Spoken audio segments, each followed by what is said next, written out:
Anggota DPR RI Atalia Praratia resmi melayangkan gugatan cerai terhadap suaminya, Ridwan Kamil. Pengadilan Agama Bandung membenarkan informasi mengenai gugatan cerai terhadap mantan Gubernur Jawa Barat itu, Senin, 15 Desember 2025.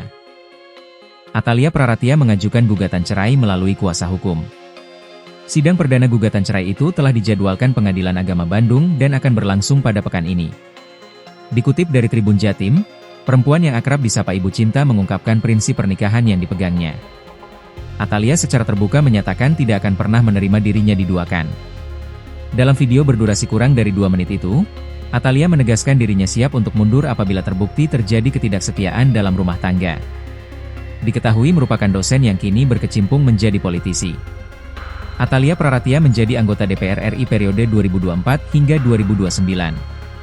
Ia kini duduk di Komisi 8 DPR RI membidangi agama, sosial, pemberdayaan perempuan dan perlindungan anak, serta kebencanaan.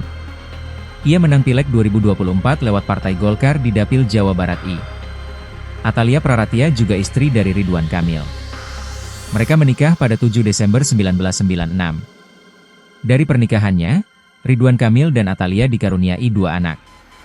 Emeril Khan Mumtaz meninggal pada tahun 2022 dan Camelia Laetitia Az-Zahra.